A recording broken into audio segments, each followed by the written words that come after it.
ଘନ ଜଙ୍ଗଲରେ ଲିଲି ତା ପୁଅ ପିକୁନ ସହ ରହୁଥିଲା। ପିକୁନ ପ୍ରତିଦିନ ସ୍କୁଲକୁ ଯାଏ ଓ ଭଲ ପାଠ ପଢେ। ଥରେ ସେ ସ୍କୁଲକୁ ସୁହାନୀ ନାମରେ ଗୋଟେ ଚଢେଇ ପଢିବାକୁ ଆସିଲା। ସୁହାନୀ ଦେଖିବାକୁ ବହୁତ ସୁନ୍ଦର ଥିଲା। ତା ଆଖିରେ ଏମିତି ଯାଦୁ ଥିଲା ଯେ ତା ଆଖିକୁ ଥରେ ଯିଏ ଦେଖିବ ନା ସେ ତ ଆଉ ତା ନଜର ହଟେଇ ପାରିବନି। ଆରେ ବାପ ରେ, ଏ ଝିଅ କେତେ ସୁନ୍ଦର ହେଇଛି।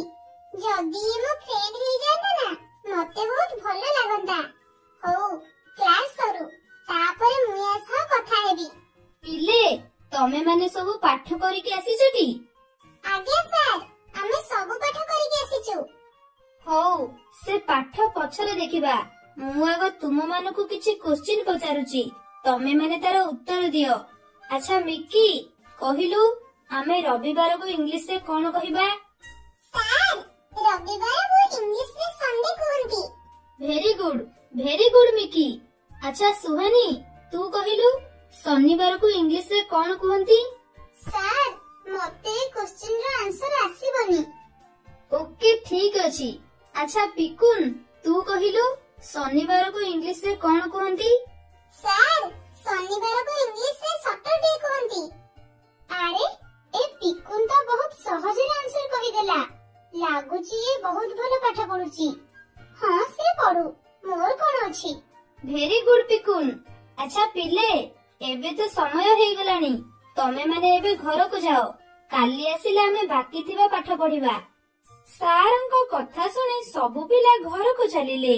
ସୁହାନୀ ଆଗେ ଆଗେ ଯାଉଥାଏ ଓ ପିକୁନ ତା ପଛେ ପଛେ ଯାଉଥାଏ।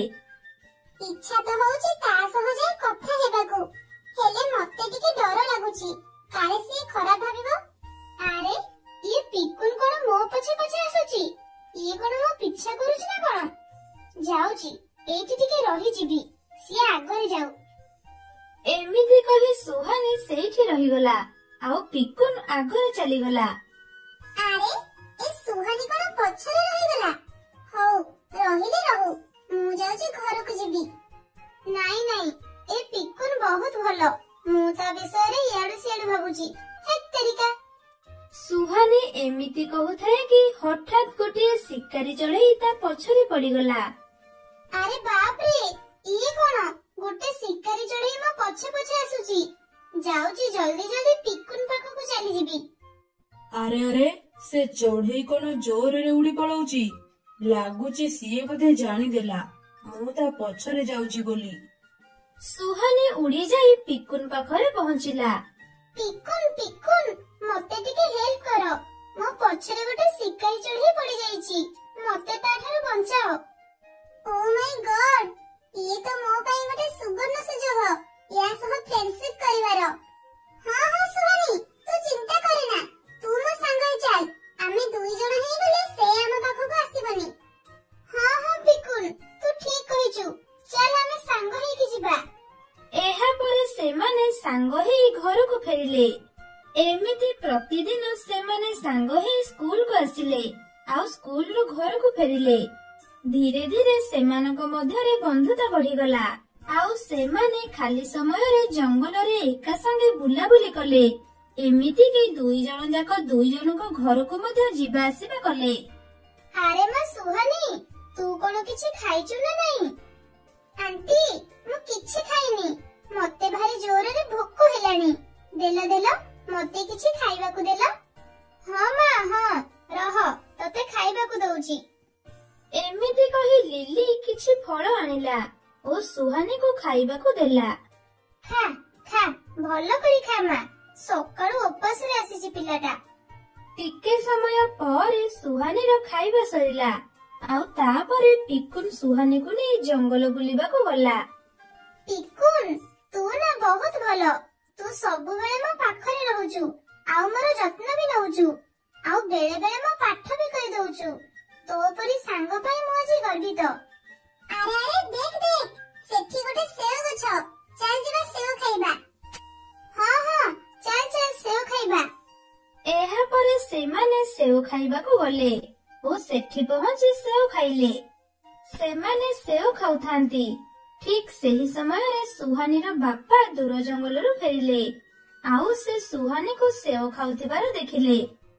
ଆରେ ଇଏ ତ ମୋ ଝିଅ ସୁହାନୀ। ଆଉ ଇଏ କିଏ? ଲାଗୁଛି ଏ ଟୋକା ସହ ବୁଲାବୁଲି କରି ମୋ ଝିଅ ଖରାପ ହେଇସାରିଲାଣି।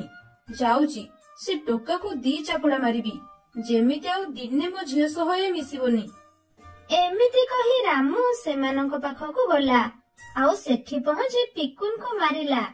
ବାପା ବାପା ରୁହ ରୁହ, ତମେ ପିକୁନକୁ କାହିଁକି ମାରୁଛ?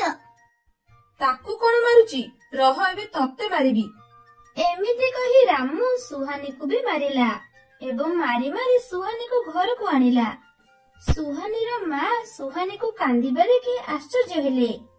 ଆରେ ଆରେ, ମୋ ଝିଅ କାହିଁକି କାନ୍ଦୁଛି? କଣ ହେଲା ମୋ ଝିଅର? ସବୁ ହଉଛି ତମରି ଦୋଷ। ତମେ ତାକୁ ବାହାରକୁ କାହିଁକି ଛାଡିଛ? ସେ ଯାଇ ଗୋଟେ ଅଜଣା ଚଢେଇ ସହ ବୁଲୁଛି। ଆରେ, ତମେ ସେ ପିକୁନ ଶୁଆ କଥା କହୁଛ ବୋଧେ? ମା ବାପା ନା ପିକୁନକୁ ବି ମାରିଲେ, ଆଉ ସେ ଏବେ ସେଓ ଗଛରେ ବସି କାନ୍ଦୁଥିବ। ରାମୁ, ତମେ କଣ କଲ? ତମେ ପିକୁନକୁ ମାରିଲ?